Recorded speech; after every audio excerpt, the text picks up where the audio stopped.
اپنے دلوں کو خالی کر دے، صرف اللہ کا خوف اور کسی انسان کا خوف نہیں، کسی طاقت کا خوف نہیں، کسی حکومت کا خوف نہیں، کسی بندے کا خوف نہیں، صرف اور صرف اللہ کا خوف۔ السلام علیکم ورحمۃ اللہ وبرکاتہ۔ آج کی بات بڑی کڑوی ہونے والی ہے، یعنی سچی ہونے والی ہے۔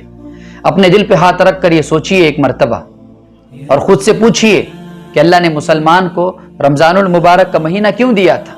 عبادت کرنے کے لیے، روزے رکھنے کے لیے، تراویح ادا کرنے کے لیے، اعتکاف میں بیٹھنے کے لیے، اللہ سے دعائیں مانگنے کے لیے، یا پھر شاپنگ کرنے کے لیے، کپڑے خریدنے کے لیے، ٹوپیاں خریدنے کے لیے، جوتے چپل خریدنے کے لیے کس لیے دیا تھا؟ جواب ہم تمام کو معلوم ہے۔ اللہ نے رمضان المبارک کا عظیم الشان مہینہ جو ہمیں عطا کیا ہے، وہ روزے رکھنے کے لیے، تراویح ادا کرنے کے لیے، اعتکاف میں بیٹھنے کے لیے، زکوٰۃ جیسے اہم فریضے کو انجام دینے کے لیے۔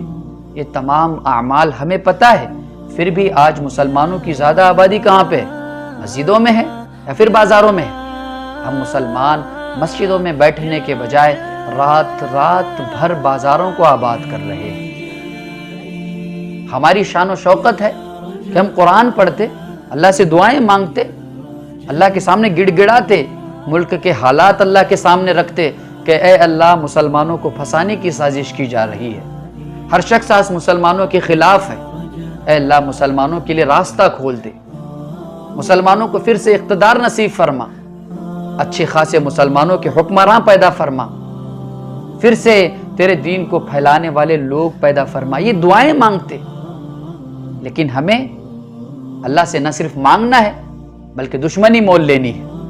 رمضان المبارک کی قیمتی ایام، رمضان المبارک کے قیمتی لمحے ہم اللہ سے دعائیں مانگتے، ہم سگریٹیں پھونک رہے ہیں، ہم پوڑیاں کھا رہے ہیں بازاروں میں ٹھہر کر، رات بھر گپ شپ لگ رہی ہے اور صبح میں آ کر سحری چل رہی ہے۔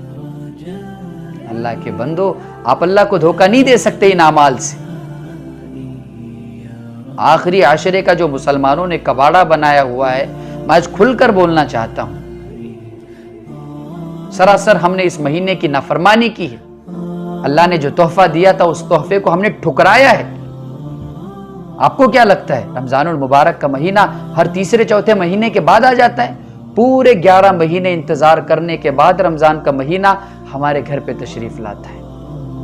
اس کے باوجود بھی اگر ہم رمضان کی قدر نہیں کرتے، پورے روزے نہیں رکھتے، تراویح اچھی طرح ادا نہیں کرتے، استطاعت ہے اعتکاف میں بیٹھنے کی پھر بھی نہیں بیٹھتے، استطاعت ہے زکوٰۃ دینے کی پھر بھی نہیں دیتے، تو یاد رکھو ہم اللہ کے عذاب کو بلا رہے ہیں۔ یہ آج جو پریشانیاں مسلمانوں پہ ہے، جانوروں کی طرح بھر بھر کر جو جیلوں میں ٹھوسے جا رہے ہیں مسلمان، اس کی بہت ساری وجوہات ہو سکتی ہے، لیکن ایک بڑی وجہ یہ بھی ہے کہ ہم نے اللہ سے دعائیں مانگنا چھوڑ دیا ہے۔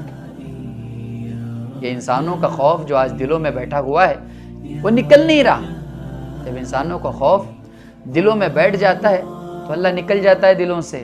مسلمانوں سے یہی ریکویسٹ کرنا چاہتا ہوں کہ زیادہ سے زیادہ اپنا وقت مسجدوں میں گزاریں، اور ایک بات کہ اپنے دلوں کو خالی کر دے، صرف اللہ کا خوف اور کسی انسان کا خوف نہیں، کسی طاقت کا خوف نہیں، کسی حکومت کا خوف نہیں، کسی بندے کا خوف نہیں، صرف اور صرف اللہ کا خوف۔ جس دل میں اللہ کا خوف آ جائے اس بندے کو کوئی نہیں ڈرا سکتا، اور جس دل میں اللہ کا خوف آ جائے وہ بندہ خود بخود اللہ سے دعائیں مانگے گا، اللہ کے سامنے جھکے گا۔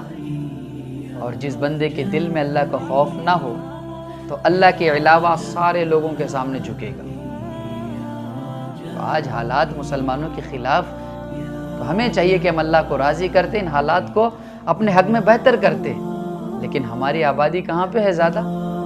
مسجدوں میں ہونی چاہیے تھی، بازاروں میں۔ آخری عشرہ اگر دیکھا جائے تو دراصل یہ آخری عشرہ دوزخ سے نجات کا ہے۔ ہمارا سب سے بڑا معاملہ کہ ہم جنت میں جائیں گے یا دوزخ میں جائیں گے، وہ ڈیسائیڈ کرے گا یہ آخری عشرہ۔ اسی عشرے میں ہم کیا کر رہے ہیں؟ بازاروں میں گھوم رہے ہیں، بازاروں کے چکر لگا رہے ہیں۔